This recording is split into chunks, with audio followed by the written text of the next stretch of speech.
Hi, folks. Hi, folks.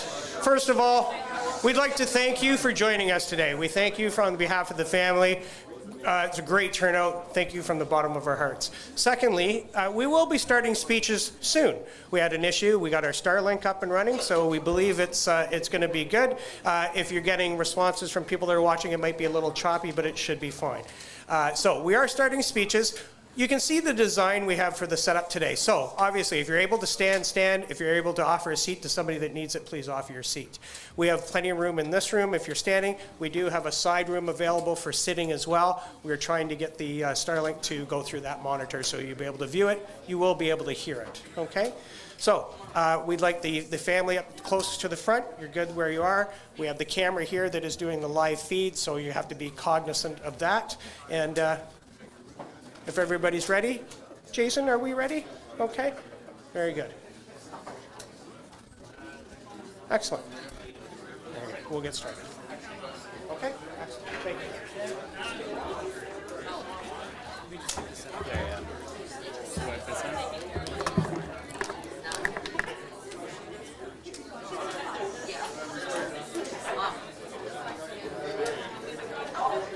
We're going to start with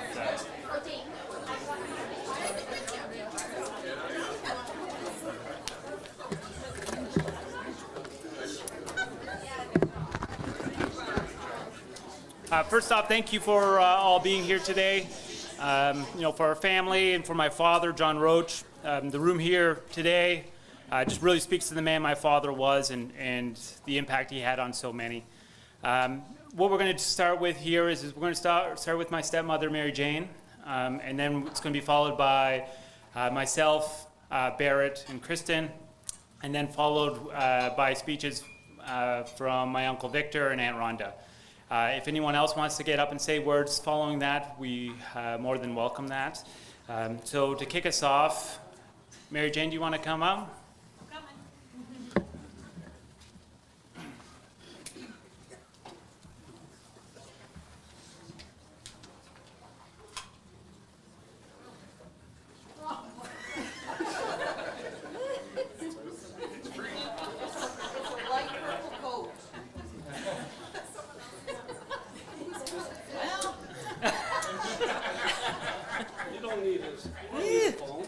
Okay, so I did have some points that I wrote down to talk about, and they're in my phone, which is in my coat, which Simon is trying to get for me. So, what can I say? I'll say a few things without, don't make me cry.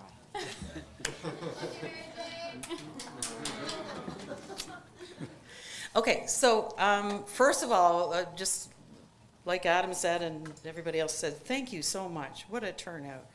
What a tribute to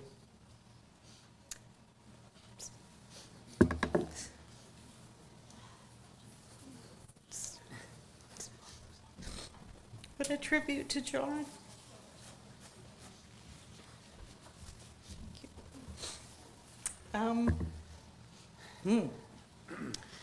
So I think everybody knows that, oh, Simon, you're awesome. That's the one. Thank you. Yeah, so I think everybody here knows that John decided to do MAID, Medical Assistance in Dying.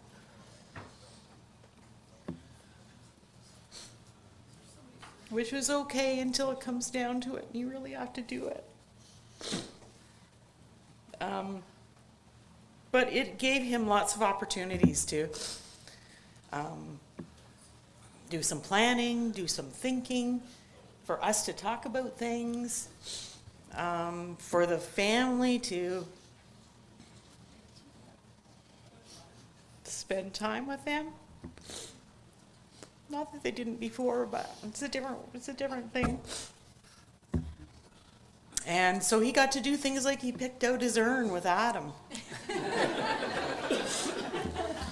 Mark Harrison did this fantastic video that, where is Mark? I think he might be sitting down. Okay, anyhow, Mark Harrison, a really good friend of John's forever, and his cycling pal, buddy. Mark did this really beautiful video, and I was sitting at the back because Mark said, hey, can you take a look at this, give me some feedback? I said, yeah, sure. So I'm sitting at the back and I'm watching it, and then I was thinking to myself, so I was obviously crying through the whole thing. And then I thought, what am I doing out here? It's no big secret. John's right there. I should ask him if he wants to see it.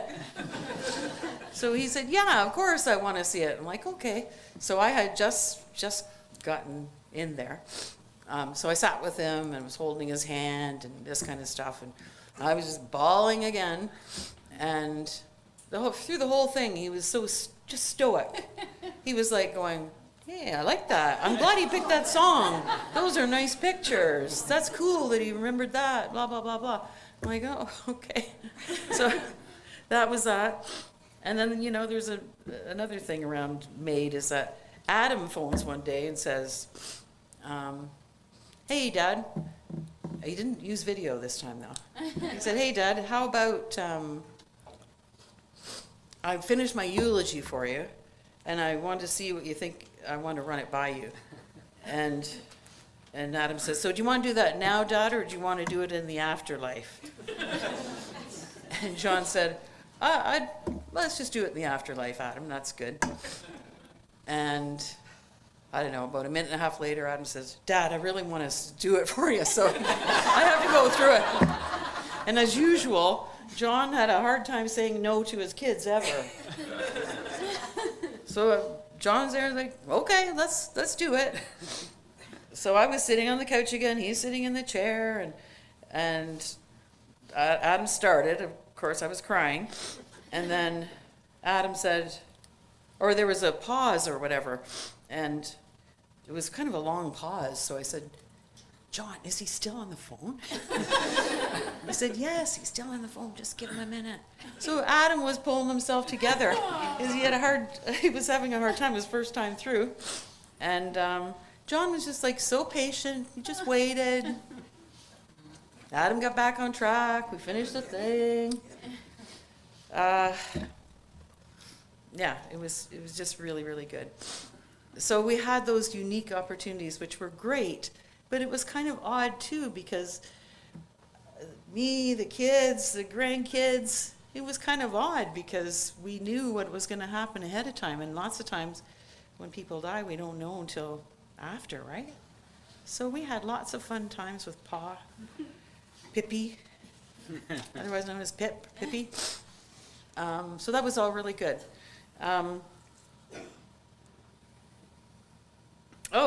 And one of the things John said to me was, make sure you thank the nurses, the doctors, whatever. So he said, I want it in an announcement. I said, John, I'll announce it at the thing. Don't worry about it. So Ashton is way at the back. Yay! She was our nurse, and like our primary nurse, who was there a lot of the time. And I can't tell you, I mean, the reason that we got her was just a geographical boundary sort of thing. We were in her, thank God we were in her thing. It was just like we just everybody hit it off right away.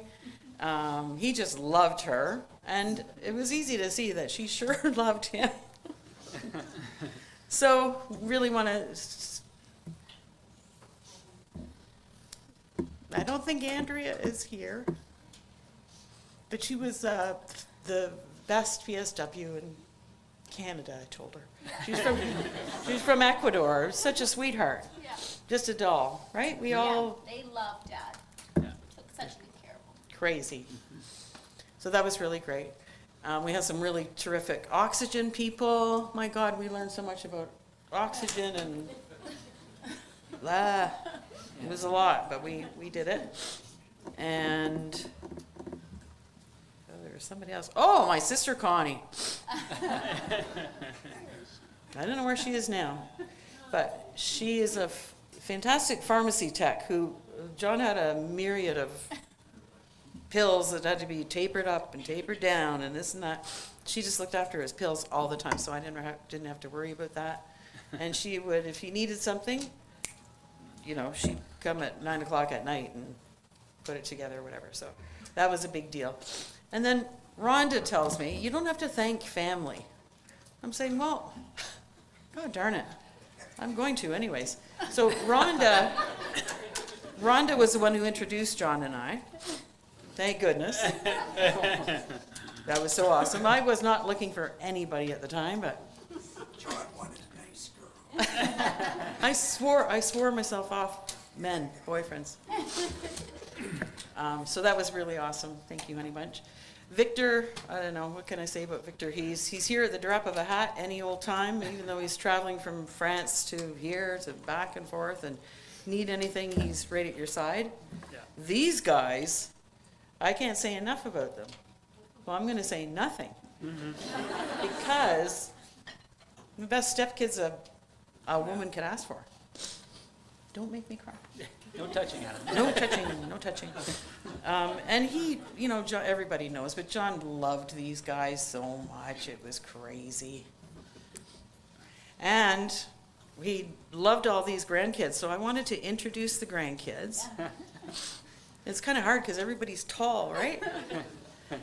So I'm just going to call you up. You ready? Ian, tallest. Come on, Ian. Hello, buddy. Super handsome. Harrison. And they're the best cousins ever. They love being together. Penny, my love bug. It's okay. Aw.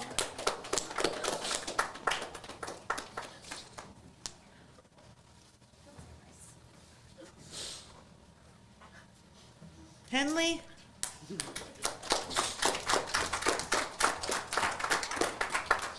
Madeline. Ollie. Ollie might need a lift. Emily does not need a lift. There she is. And we have Louis, Bear's son from Vancouver. He was with us for lots of visiting time before, but he's at home. And I really wanted to get a picture of him to show you guys. Anyways, that didn't work out. So he kind of looks like Bear, and Looks like Dad. he looks like John. Yeah. So these are the people that he loves so much. His legacy.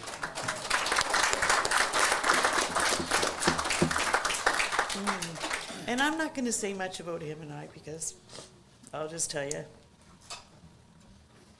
I'm going to keep taking care of him. He's going to take care of me. That's it. But I also have something that I wanted to. You guys, do you want to stay up there or do you want to sit down? You're cute as buttons. You could stay right where you are. So I have a girlfriend, one of the besties, who, among other things, is an author, and she's a playwright, and she could just do just about anything. She can sing, like, you know, crazy, awesome. And she wrote, her name is Lori, and she wrote a really nice thing for me when John died, and she and I were on the phone a lot, really in the early mornings, talking about how things were going and stuff like that. So she knows a lot about you guys, even though she hasn't met you till today. Anyway, so Lori gave this beautiful thing, and I said, Lori, you just took a load off my mind. I would love you to come and read that. And she was like, I don't know if I can do that. I said, you can sing a solo in front of a whole bunch of people. You can come and read, right? You're good. Anyways, so Lori's going to come up, and we're going to do that. And I didn't even look at my phone, but I hope I didn't forget anything. Let me just take a quick look. Oh, the other thing, so it's out of order now, but in September, everybody knows that Stephen died, my oldest stepson. And John talked to him at the end and said, hey, make sure you save me a seat on the tour bus to heaven. And I can only imagine what that ride was like. You'll see in the video, there was these guys went to concerts like crazy, and they just had a ton of fun. So I'm sure that's some of the stuff that's going on there. There he is. There he is. There he is. Ah, Our Steve. so cute. That's all from me. So Lori is going to come up. And I'm going to get a new Kleenex or two. It's a really nice story. It won't make you cry. Might make us cry. Right here. You just stay right beside Isn't she great? Look at her hair. She's The greatest hair.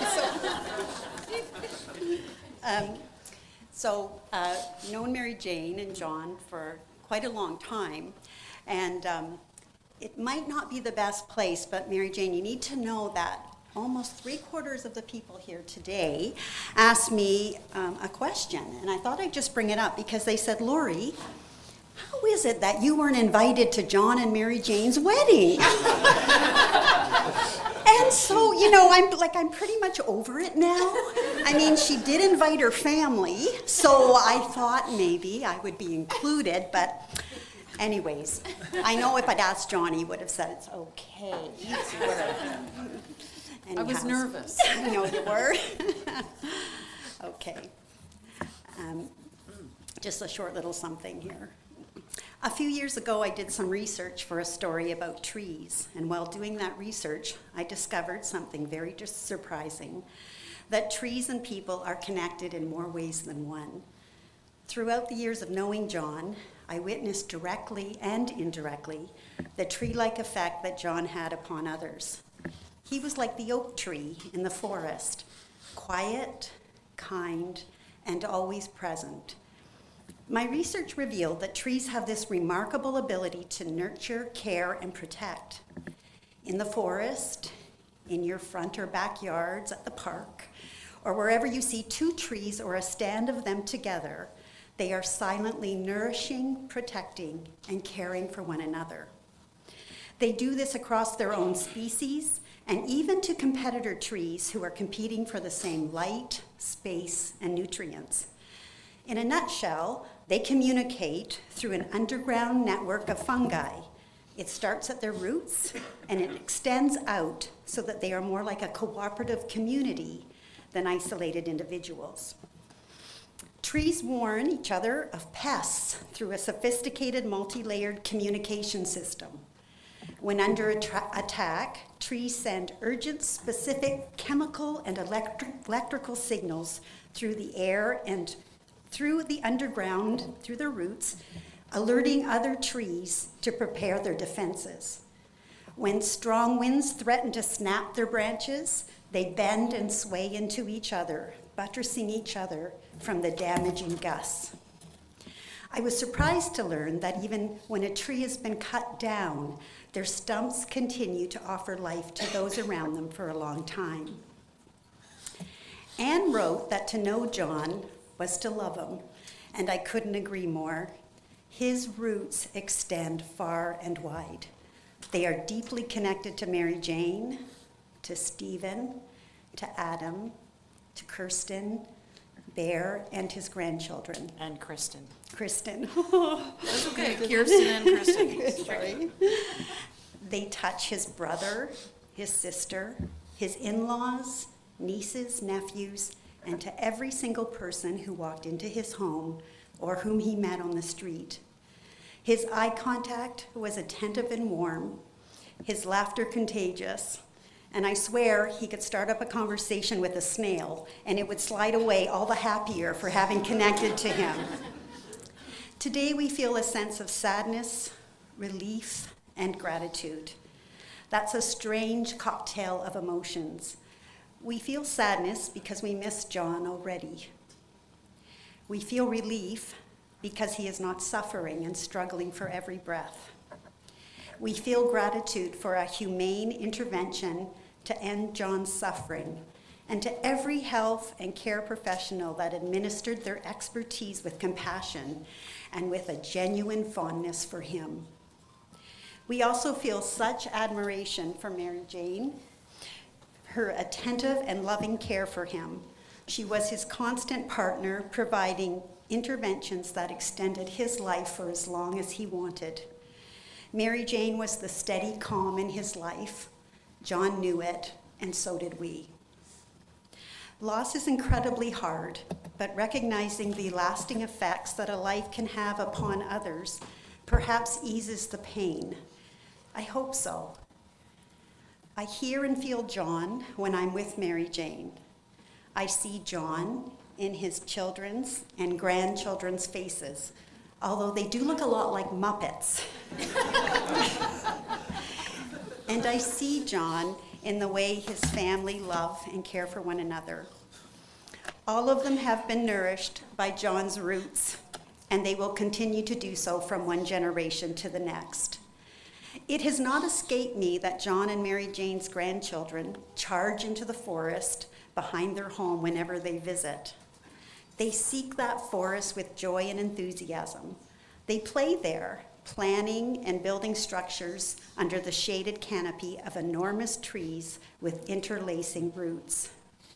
John is lovingly called Pa, Pip, or Pippy by his grandchildren.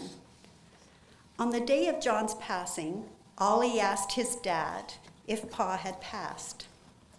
Adam confirmed that he had, and Ollie replied with a pure and comforting analysis. He said, "Not really, because he's alive in heaven." Today's Ollie's words play in my head. I admire trees and stumps. I see and feel John's roots in his family and his friends. I say hello to snails, and I think of John's roots touching all of us. Thank you. Fantastic. I remembered one thing, but I'm going to let you say it, Bear. What's that? Can you tell the story about what Louis said? It was in my, Yeah. remember? Yeah. So Louis is 8. yeah, Louis is my son. He's 8 years old. We live in Vancouver, but we flew up to see my dad before he passed away, and then Louis flew home, and then same as Ollie asked if my dad had passed away. We told him yes. Anyways, that night, Louis said he had the best dream ever. He dreamt of my dad from being newly born to old again. So he basically just woke up comforted knowing my dad was all right, and he just had a nice dream about him. So. And he said it was Pa from 0 to when he died. 0, yeah, exactly. Yeah. Pretty good. Thank you. You're welcome. Okay. Yeah. I'll go behind you. Well, as Mary Jane let everyone know, I already had a practice run at this, so. If you ever watched my father walk into a room, you knew something was special about him, and something special was about to happen. He had this rare gift. He could walk in, not knowing anyone, and somehow leave with a group of new friends. That's how most people knew him. Warm, curious, and engaging. He made people feel comfortable, seen, and welcome. And he had a way about him that allowed him to connect with people. My dad, he spent his life in sales, starting selling steaks in my grandfather's steakhouse, to printing and publishing, selling arcade video games, yachts, airplanes, and then finally beer. Along the way, I often got to accompany him on sales calls. He would take out a couple of phone books and stack them on the front seat so that I could see out the window, and off we'd go. Those rides meant a lot to me. I got to see my dad in his element. I watched how he talked to people, how he listened, and how he built trust. He had a real tenacity about him. He used to say that if you were closing 1 in 10 visits, that you were doing great, though somehow he always seemed to close a lot more than that. That tenacity, that quiet determination is what carried him through his entire life. It's also what carried him through these last few very difficult years. The doctors gave him hours, then days, then months. But he decided that with his tenacity, that he'd prove them wrong and go a couple of extra years. I used to call him that old alley cat, you know, that, like that picture of that cat hanging from the tree branch with the caption, "Hang in there." That was my dad. He hung in longer than anyone expected, and while those final years weren't the quality of life that we wish he had, and not the version of him that we remember best, that strength and the bravery he showed never left him. I was always proud of my father, not just because of what he did, but because of who he was. He raised 4 children, and he always put us ahead of himself in ways that were quiet, constant, and rarely talked about. His wants always came second. There are so many small moments that show this, but one that stands out clearly was he bought us all ski outfits, skis, passes to Horseshoe. You know, we were fully set for the hill. My dad, he was skiing in rentals, wearing jeans and a trench coat, because making sure that what we had was more important than anything else. And those small sacrifices were so constant at the time that we didn't even realize it. And we didn't realize how often he was making them. My father was tenacious, generous, humble, and always putting others first. But one of the greatest lessons he taught us, often without saying a word, was that hard work matters. He showed us that effort counts, that showing up counts, and that persistent wins. He believed that if you kept going, if you knocked on one more door, made one more call, or gave one more honest effort, good things would eventually follow. I learned that lesson sitting beside him on sales calls, watching him work a room, watching him keep going when others might have stopped. I learned it by watching how he provided for his family, how he carried responsibility, and how he faced hardship with determination and grit. So with that, I want to thank my father for his strength, his sacrifices, and the example he set for all of us. I'd also like to thank him for teaching us that nothing worthwhile comes easy, and that integrity, effort, and perseverance are things that no one can ever take away from you. We will carry him with us in our work, in our families, and how we live our lives. He will always be with us. And with that, I would like to end with a prayer. So if we can take a moment, let us pray. Heavenly Father, we thank you for the life of my father, for the years you gave him, for the love he showed, and for the legacy he leaves behind in our family. Today, we entrust him into your care. We do so with faith and hope. Though his body has returned to ash, we believe his soul rests in your eternal peace, free from pain, free from worry, held in your loving arms. Grant him rest, O Lord, and let perpetual light shine upon him. May he be welcomed into your presence, reunited with those who have gone before him, and rewarded for the goodness he shared with this world. Comfort us all who mourn today, and give us strength in our grief, peace in our memories, and hope in the promise that love does not end here. We place him in your hands with gratitude and trust until the day we are reunited again. Amen.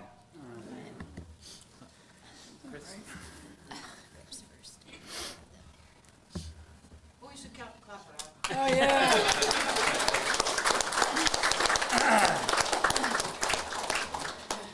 Adam and I wrote our eulogies separately, But it's interesting to see a lot of the crossovers on things that we remember and were impactful. So you'll hear a little bit of that. He was copying my homework. Yeah. My dad used to say, "The more Johns at a party, the better." Such a classic dad joke, and he had some beauties. I have a feeling the same rule applies in heaven. After recently losing my brother Stephen and now my dad, I found myself reflecting more than ever on what we all shared. It's really interesting what becomes a core memory. Not always the big milestones, often the small, ordinary moments. The drives, the phone calls, the holidays, the late night beers.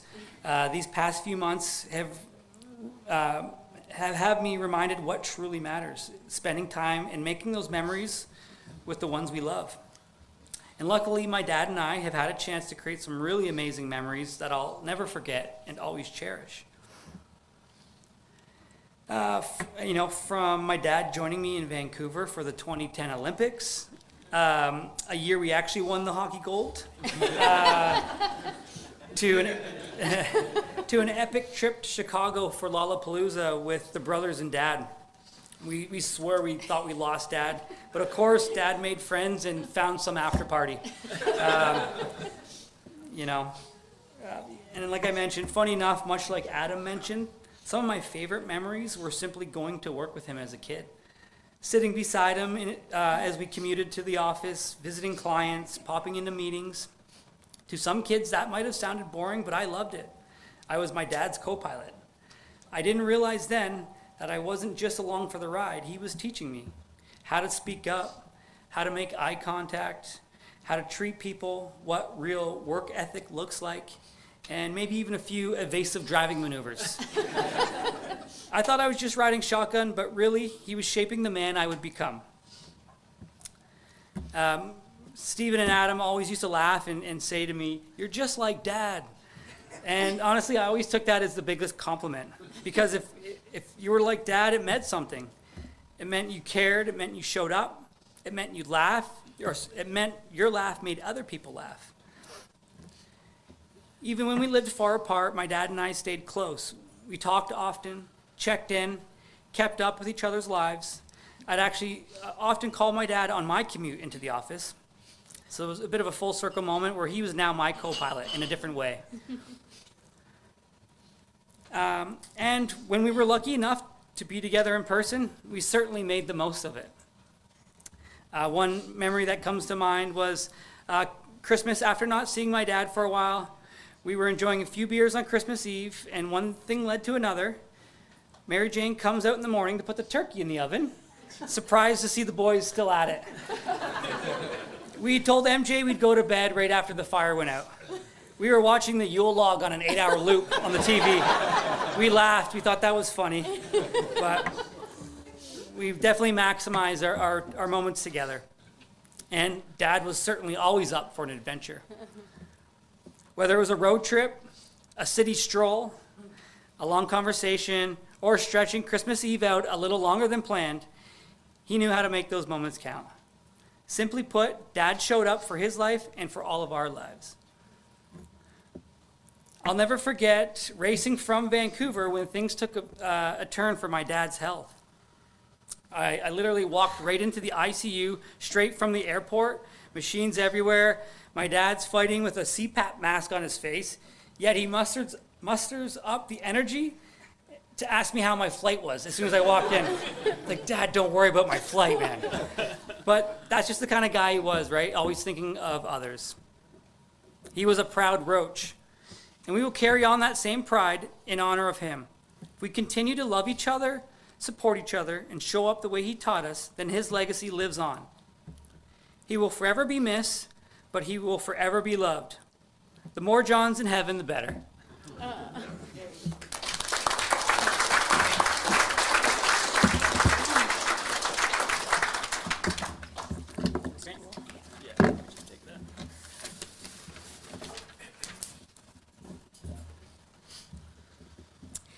My sweet, handsome daddy-o.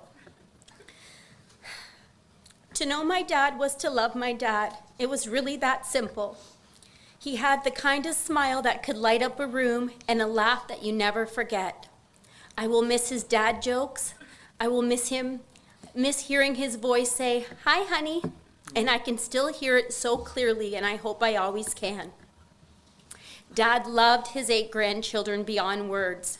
He was so proud of them, proud of who they are, proud of what they do, and there was nothing he enjoyed more than cheering them on. Watching them play, hearing their accomplishments, and seeing their smiles, that was everything to him. He was the best pa ever. Being his only girl, his Chrissy, is something I will forever treasure. There was always something so special about being his daughter. I felt his love in everything, in the way he showed up for me, the way he supported me, and especially in his big, tight hugs that made me feel so safe no matter how old I was. One of the most cherished memories will always be our first dance at my wedding. Daddy-O chose the song, "Isn't She Lovely" by Stevie Wonder. As we stood there dancing, I felt so proud to be his daughter and so completely loved. That moment, just the 2 of us, is forever in my heart. But some of my favorite memories aren't the big ones. They're the quiet, simple ones. Sitting with him at Tim Hortons, up on that stool, eating my sprinkled donut while we talked.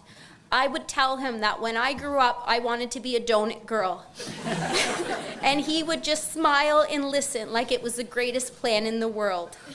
Those ordinary moments were filled with so much love. Dad was brave and strong right up until the very end. He fought so hard. I can't even imagine what he went through. But I do know that he never stopped loving us through it all. His strength carried him through so much. This has been a tough year for us, losing Stephen and now Dad.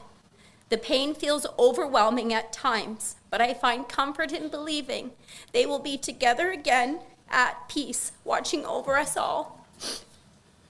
MJ, I want to thank you from the bottom of my heart for the love and care you gave Daddy-O. You stood by him through every high and every low, through the easy days and the hardest ones. The comfort, strength, and love you gave him will never be forgotten. We saw it, he felt it, and it brought him peace. Please know how deeply we love you and how much we appreciate you. We are truly forever grateful in how much you loved him. Dad, you made an impact on everyone who had the privilege of knowing you. Your smile, your laughter, your strength, and your love will stay with us forever. I will miss you more than words could ever say, but I will always be your honey. I love you more, Daddy-O.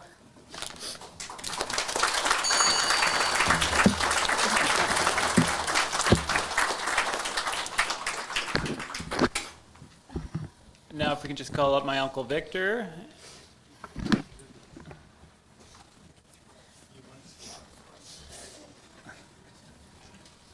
You're all alone?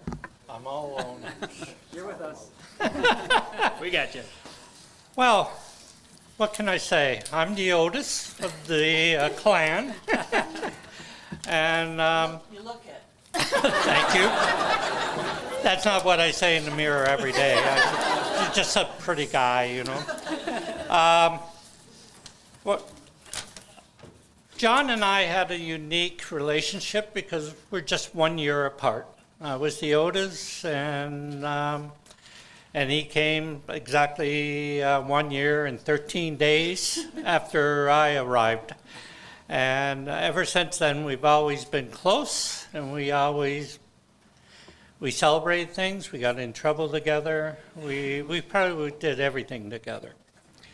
And before I go off into his early childhood, I had an email sent to me today from our cousin Bill Roach. He's out in Los Angeles. And we're all within 6 months of each other. I'm the oldest, Bill's 6 months behind me, and John was 6 months behind Bill. So as we grew up, as we lived in Detroit and they lived in Windsor, we grew up together. And Bill had a fond memory of John. He came to Midland once and they decided to go to Toronto to see a hockey game. As you know, John was a great Red Wing fan. My cousin Billy, great Maple Leaf fan. So they would always have a clash. So they went to Toronto to see Detroit and Toronto hockey game. And after the game, nobody ever told me who won, so I guess I can't really say. They decided to go into a bar to have a beer. And they were sitting in the bar for quite a while, and then they kind of looked at each other and says, you know, this is a little strange place. There's no mixed couples here. 2 women, there's 2 gentlemen, and they realized that they got into a gay bar.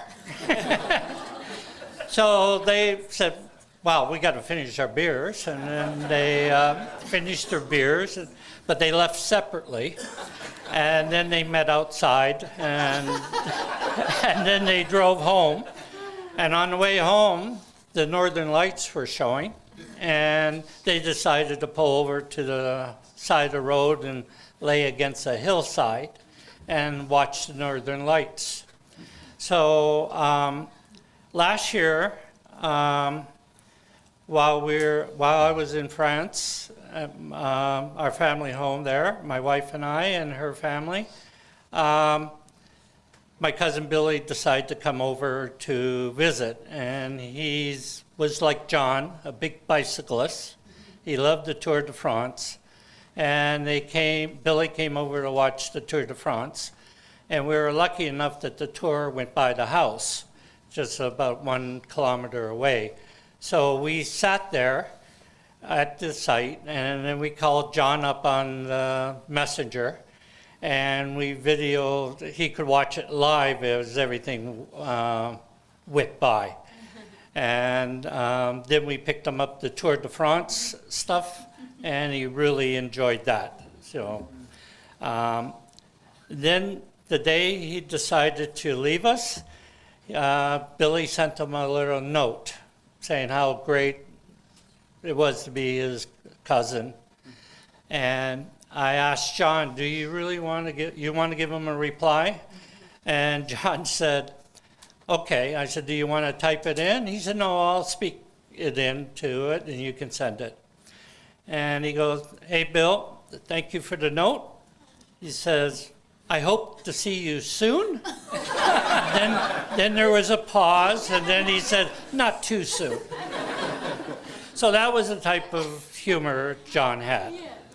Now, he also, John and I, since we were so close, and our birthdays were, mine was in December 22nd, his was January 4th. Every birthday, he would never call me and wish me a happy birthday. He would call me and says, I'm 2 years younger than you. And, you know, and then I would wait for his birthday, which was about 13 days later, and I would call him and say, you're catching up. So that's how our relationship came about in that way. We were also, when we were younger, we got into trouble together as being brothers, so we had each other's back. And when we got grounded, which was kind of usual at our age, at least we had each other, so we weren't alone. And we would dissect, how did we get caught? And we would try to think, what can we do next time not to get caught? So that was our grounded period of time, was planning for the next adventure. But anyway, we talked no matter where I was, and I was all over the place. And I remember one morning, it was 8 a.m. my time, I was in Shanghai, and my phone rings, I'm getting ready for work. And John says, the phone rings, I answer it. He goes, where's my Chinese food? I delivered this, I asked for delivery an hour ago and you haven't brought it. and I would reply, we had trouble. The snake order you ordered, somehow the snake escaped, so we'll try to get it to you as soon as possible. So we had this banter back and forth all the time. I, in turn, when I was living in Miami, I would sit outside by the pool, 25 Celsius in Florida at February, and call him while it's minus 25 here, and says, I'm here by the pool. And then he would have a few choice words for me, which I can't really repeat. And so we had a great relationship. And, you know, being the oldest was keeping an eye on my sister and also John. But one thing that stood out in my mind to finalize this, is that I have a line I saw from a movie which kind of sums up everything. It says, you know, the Greeks didn't write obituaries. They only asked one question after a man died. Did he have passion? I would say that he did have passion. He had passion for his family, for his friends, and for life overall. And that's how he'll be remembered. So thank you very much for attending, and I'll leave it back to... We'll put this video in? Yep. You want to introduce the video? Yeah. You want to introduce the video? Yeah. We're going to introduce the video at the moment, which should be it has John's approval, so we made sure there was nothing there that he would be embarrassed about.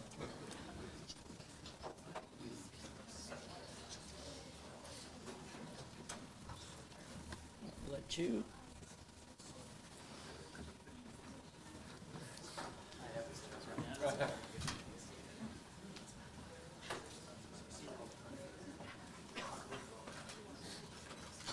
Okay, there you go.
Muted. Sorry, guys. Is there a way we could turn up the volume here?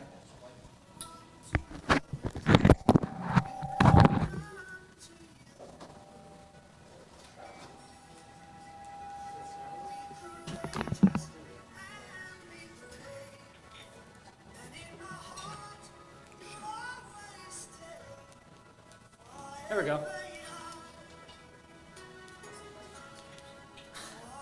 It's kind of weird.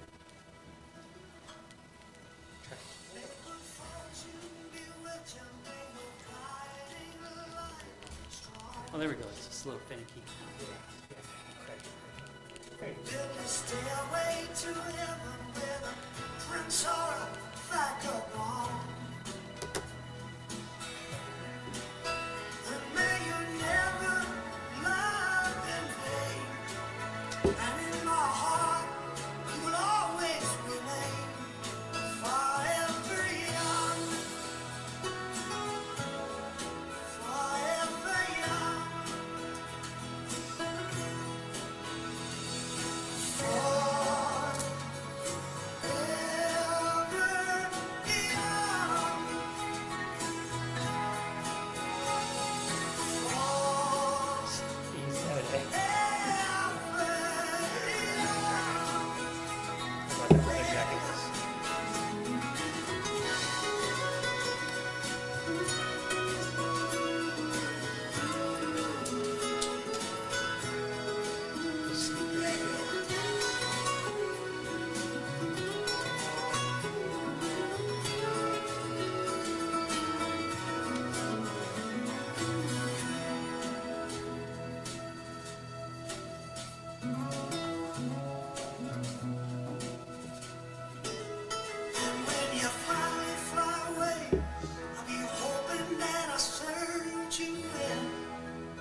dreams that had never come true.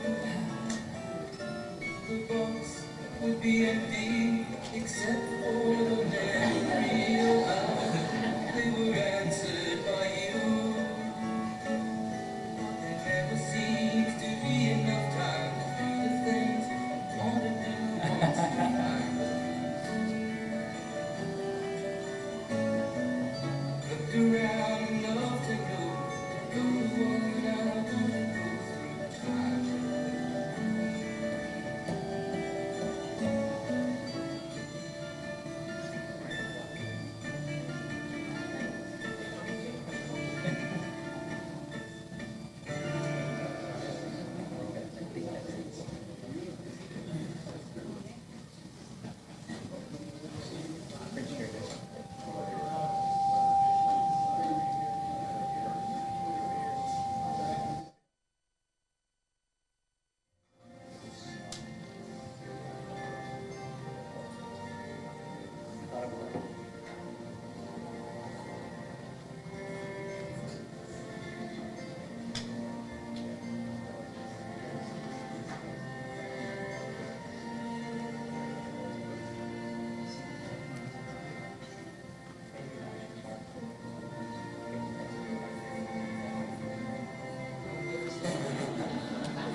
It looks like that's good.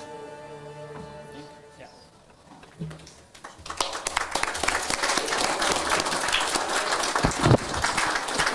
I'd just like to take a moment to thank Mark Harrison for putting that together. Thanks, Mark. I think you're out sitting in the hallway, but thank you for putting that together. That was fantastic. And with that, I just wanted to say again, thank you all for coming here today. If you haven't already, help yourself to some beer or some wine and some food. Continue to tell stories. If there's anyone else who would like to say something, by all means, you're more than welcome to. But thank you again for coming out. We appreciate it. Yep. Yeah, sure. So, for those of you who don't know me, my name's Eric. My mom is John is my mom's older brother, one of them. I'm his favorite sister. Of course, right, always. And I don't know, I just thought I'd come up here and share a couple stories that many of you might not know about. So one of my favorite stories is, my mom was about 7 or 8 years old. They lived on Midland Point, and my grandfather, Ronald, and my grandmother, Norval, owned Ron's Steakhouse. Well, there was a traditional Midland snowstorm, and my grandparents didn't make it home. So they made it about halfway home, and they got stuck in the snowstorm. Well, my grandmother was in a dress, and she had to hike through the snow, legs purple, and my mom was stuck at home with John and Vic. So in typical John fashion, John demanded my mom go grab a can of Coke or a can of pop out of the fridge for her. And when she arrived to the fridge, she opened it and she discovered her dog was in the fridge along with the pop. So that was a lot of how John was, right? He liked to tease, but he cared about my mom for sure, right? And another. He's alive still, right here? Yes, he was. Yeah. The dog was fine. The pop was cold. The dog was okay. And another story I recall was with Victor, John's brother, and they lived in Detroit at the time.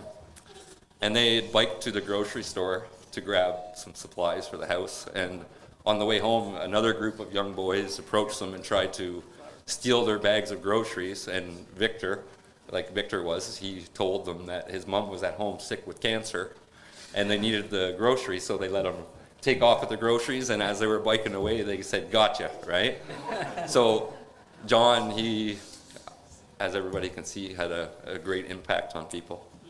And I think one thing we can all take from it is it's a good chance to learn to be selfless like John was, right? Because we all miss him, but in the end it was what John wanted, right? So I think it's a good testament to the type of person he was with everybody that's here today. Cheers to that. Thanks. Cheers.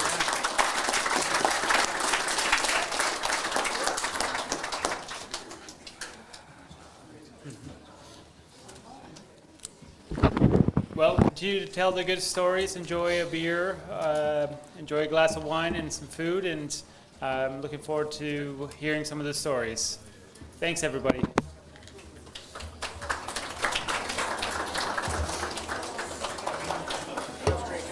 Hey, okay, right on, thank you.